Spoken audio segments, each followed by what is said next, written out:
So, including winter break, I've had off. We had 2 weeks off, went back for a half day, got hit with a snowstorm, the eastern bomb, blizzard thing that happened. Not a real bomb, just a snow bomb. Now we've been off for 2 more days after that. So this has been a long time off from school, like 3 weeks. So I don't have anything to talk about in terms of a vlog because I haven't been to school in 3 weeks.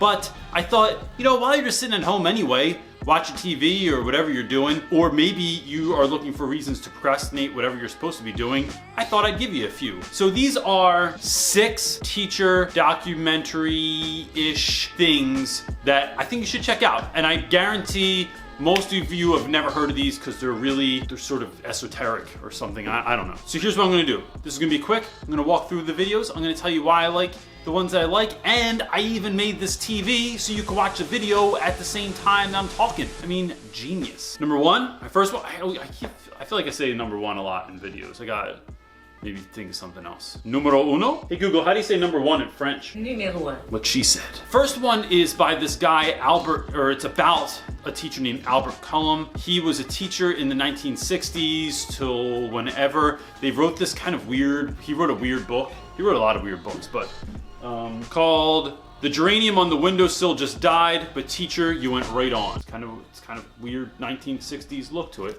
But this is why I think this dude is awesome.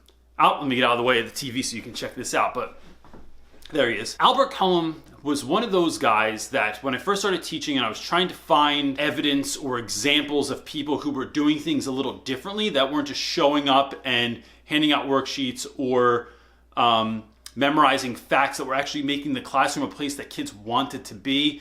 Albert Cullum was one of the individuals that I found. So somebody in the 1960s made this video about him, then they turned it into a documentary later on where they had the students come back and talk about his class and what it meant to them and why it was so unbelievable to them. I mean, he would come in, like if they were learning about grizzly bears, he came in dressed as a grizzly bear. They were gonna learn about the United States or learn about the Mississippi River, they were gonna try and pretend they were swimming down the Mississippi River. There we go. There's the first swimmer swimming down the Mississippi. That's good. Swimming down the Mississippi River. And it was a really long river. It was a hot day. And it seemed forever, right, Ronnie? His students read really high-level work.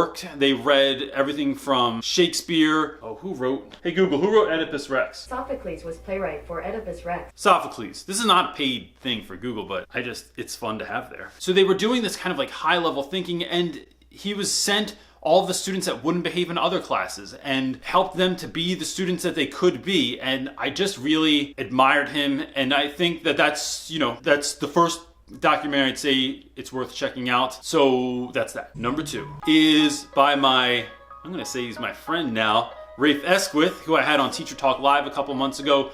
Rafe I found about the same time as Albert Cullum in the kind of early to mid 2000s, was sort of similar to Albert in a lot of ways in that his students were reading very high level works. They were reading like the autobiography of Malcolm X. This is a 5th grade teacher in southern Los Angeles, reading Malcolm X, reading Huckleberry Finn, doing math that was well above what most of their peers were doing. His classroom management was magical. But this is the guy that Rafe started getting me to think a lot about maybe what students were capable of that I didn't think, or that most of us don't think our students are capable of. Most of the kids here are 10 years old, and I love teaching this age level because an ounce of prevention is worth a pound of cure.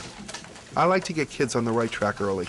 And the importance of field trips or class trips to go all over the country, all over the world, how not all students should go on class trips. Some people should stay behind because they can't get there yet. And that doesn't mean you should never take them. Field trips should be like an incentive to students. You should take students that you never have to pay attention to. And that, I mean, different people are in different schools. I get it. So for me, this works. It becomes something that my class trips I like to have so talked about that when we come back, the kids are so excited to talk about it that everybody else wants to go now. And that gives me leverage in the classroom. That gives me leverage with my classroom management to say, hey, I really want you to go on this trip. I think you would really gain a lot from it. But to do that, I need your grades to be on point. I need your behavior to be on point. I need to not worry about what you're doing when I'm not looking. I need you to be the person that you know you are deep inside, even when no one's looking. And that has helped me a lot. Rafe, for about 50 other reasons, is probably my favorite teacher, idol, hero, dude of all time. He did tell me too this summer. I know you don't watch YouTube, Rafe, but he told me that I could have dinner with him if I go out to California this summer, which is something I'm planning on doing. So see you this summer, Rafe. Rafe's documentary is called The Hobart Shakespeareans. This documentary kind of gives you a look. PBS went into his class, I think, for a year. They filmed the fact that every year his students put on an unabridged version of a Shakespeare play. They make the costumes, they learn all of the lines, they have all of the music for it that they play, like they get instruments, they play guitars and drums, and they match rock songs to the play, and that's the soundtrack for the play. It's really incredible. It's 100% worth your time, as all of these are, I think. So number three is not a teacher movie, but I think a lot of stuff that I find interesting about teaching that I think is very, very important, and that I think too many teachers don't give enough thought to, is the fact that teaching's not all about how to roll out that unit plan, how to get the test scores that you need, how to get the kids to just sit quietly. A lot of teaching is relationships. And if you've watched my channel before, you know I talk about this all the time. Relationships are king. And so there is this guy who I think is the epitome of what it means, who is the prime example of what it means to build relationships and then what those built relationships can do. His name's Father Gregory Boyle. He lives in South Central Los Angeles as well. For the last, 30 years, has lived in the hood, priest at a church in South Central Los Angeles, and he works with gang members. One of the things I love the most about him that really, really connected me to him was that he takes the time to get to know the people that he's dealing with. He knows them, he knows their parents, he knows their family, he knows their neighborhood, and he never ever gives up on anyone. And that's a really, really hard thing to do. I think that's one of those things that we teachers beat ourselves up about all the time. I know I do, that when I just feel like, what else am I supposed to do with this child? What am I supposed to do with this student? I've given them every opportunity. I've extended my patience as far as humanly possible.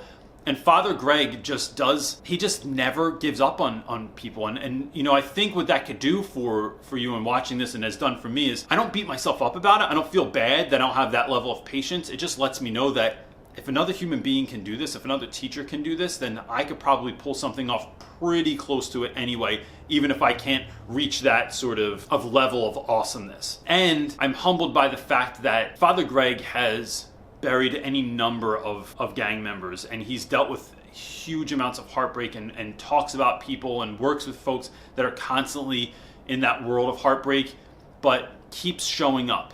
Teaching can be a very, very difficult job. You lose students, whether that's someone loses their life, someone moves away, someone makes the wrong choice, someone drops out. It's very, very difficult to do sometimes, but to see a documentary, to watch a show about someone that has persevered, has stayed the course, has showed up year after year, and then you get to see what that's like. Many of you, if this is your first year, you might be thinking, I'm glad there's snow days. Like, I don't want to go back to school. It's getting bad there. I'm not as good as I thought I was going to be. But if you just keep showing up, it's a skill. Keep showing up. Keep putting in the good work, and it will pay off. And some days it doesn't. And some days you might just write in the comment section, screw you, Reynolds. This crap doesn't work, and I'm just tired of it. But I would say, yes, it does. Stick to it, I promise. I've seen it too many times, and I've seen too many people give up too early, and if your focus is on the students, then giving up becomes less of an option. Number 4, here's a weird movie that you never thought about. Remember that movie Patch Adams that came out in the 1990s? This one?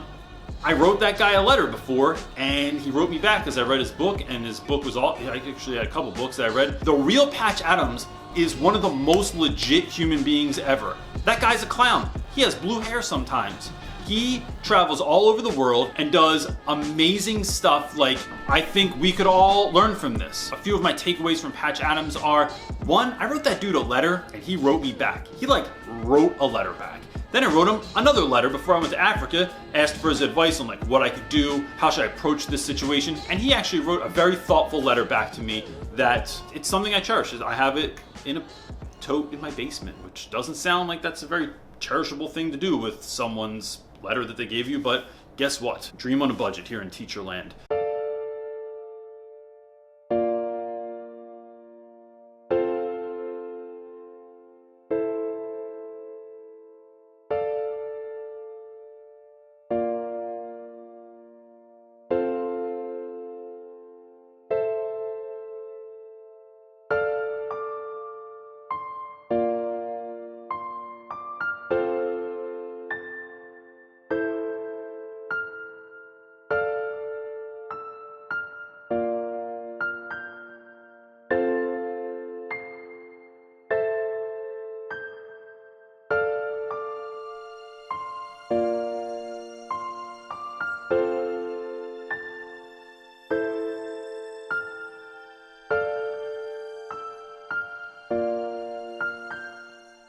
This documentary is not easy to watch, but he sent me a DVD copy of this when it came out in 2002.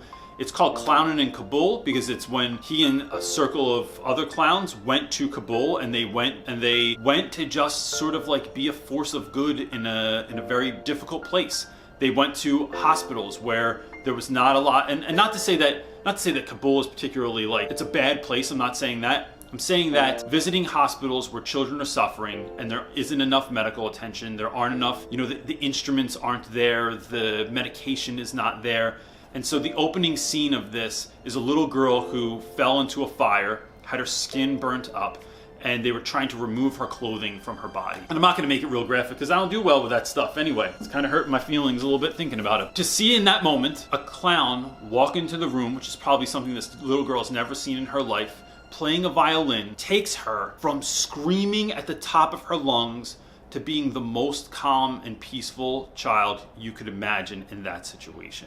And it is a beautiful movie. I think sometimes we take all of this too seriously, and laughing at ourselves, laughing at the situation, being funny in school, being weird in school can really be helpful. I have several videos that I've made on my channel, like this one right here, where this is really fun. I feel like Mr. Rogers, when he used to do I think it was picture. I've had a couple videos like what's in my teacher bag, which turned into really what's in my teacher desk, because that's way more interesting. The importance of being silly in school I've talked about. I like doing goofy stuff because 90% of your day, I think, is the same exact thing every day. So if you can introduce something totally weird, totally bizarre, totally out there that no one saw coming, that can be really, really fun to do in school, and it just shifts everything. And now we thought today was going to be boring to, hey, that just like changed my everyday routine just a little bit, and that can help. So Patch isn't necessarily, he's not a teacher like we would think of a teacher, but I think sometimes getting influence from people outside of the teaching world can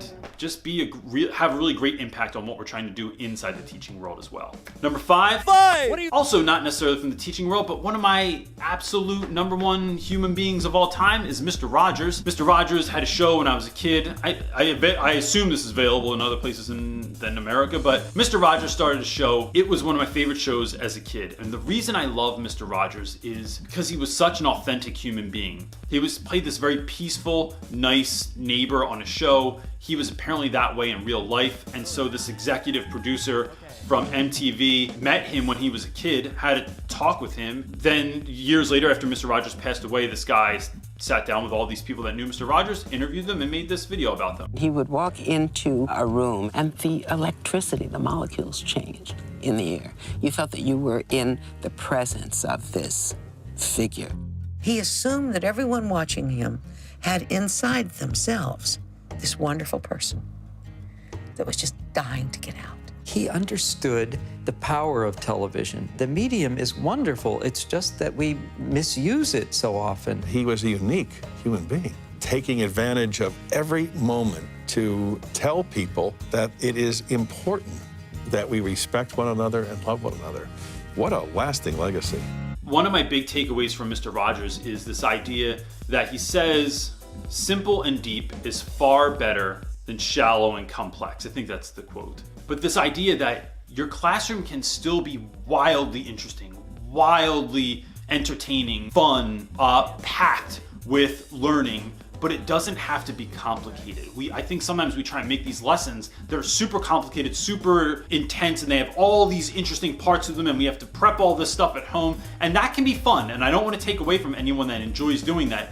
But if that's not your gig, like, it's worth thinking about the idea that you could make something very simple that is just as impactful to your students, that's just as memorable or meaningful. And I've had both. I've had both really, really intense lessons that required a lot of after school, before school, kids coming in, bringing in supplies. And on the flip side of that, I've had extremely simple days where I've just asked kids one question and we just rolled from there, and it became a super fun class that students still remember. So that reminder, amongst many, many others, is the reason I would tell you to watch this documentary. It's called Mr. Rogers and Me. It's fantastic. I mean, you'll be a better human being if you watch this.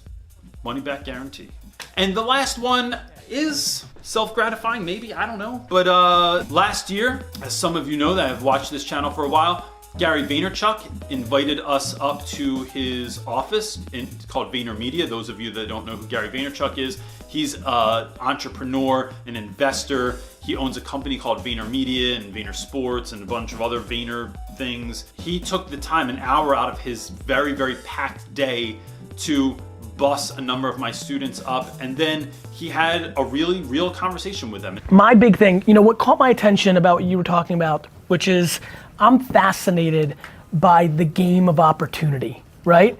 Like, I think when you get into these conversations, like who's got opportunity, who's born, who wins the lottery of being born into a trust fund, who doesn't, you know, who grows up in a bad neighborhood, who grows up, like there's people that live in the Amazon. Like there's a lot going on with the 7.7 billion people on Earth. To me, the game of opportunity is what's super fascinating, and I think the internet just f***ed everything up. This video has a lot, he curses a lot, like a lot. One of the things I appreciated about the way that Gary spoke to my students is very similar to the way that I speak to my students in terms of making it real, not talking about, I think sometimes we can be too gentle with students. And this isn't to say that you should like beat kids up or be really rough with them or come down hard on them, because I'm not that guy either. But I do think that sometimes, let me explain it this way. Working in the summer one time in Philadelphia, I was hired by an organization to help mentor incoming teachers for that year. And I was in there with a number of other mentors that were part of this organization. As I was sitting in the back of the room, I noticed that a student was asleep. Someone signaled for the teacher to wake the student up, but he wasn't allowed to go over and actually wake the student up. He was instead instructed to compliment everyone that was sitting around that student, and then hopefully, or through some sort of like just being close to the people that are awake and paying attention, that kid was going to wake up. That doesn't work. Someone's asleep in your class, go wake them up. Someone's not doing well in your class, if they're failing, don't say, hey, you're close to passing. No, man, your grade sucks. If someone has a 30, don't try and tell them like, you can do it if you try. No, your grade is pretty much what a plant would have if he was in this class also. So let's work on something to get it together to help you to get where you want to be. And Gary has that same sort of take on a lot of this stuff too, where he doesn't try and sugarcoat things, but it doesn't come off as being nasty. It just comes off as being real. And I know that my students teaching in Camden and West Philly have always told me that they appreciate the fact that I'm very, very real with them. And I've always admired all of the schools that I've worked at that have been very real. And I mean, those are the folks that I saw it work for, and then I thought, oh, I'll give this a try and see if I lose my job. So don't lose your job or anything, you know, your kids gotta eat.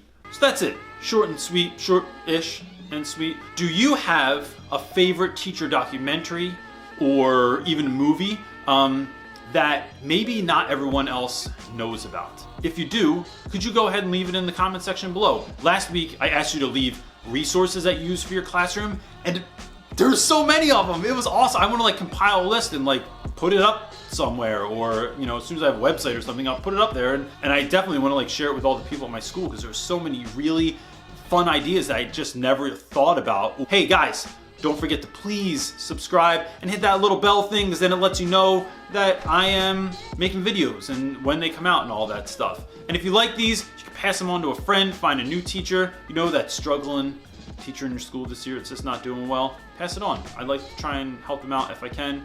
Or if nothing else, just, I don't know, forward this, I don't know. That joke didn't really work. Sometimes they don't work. Sometimes they're just a fail.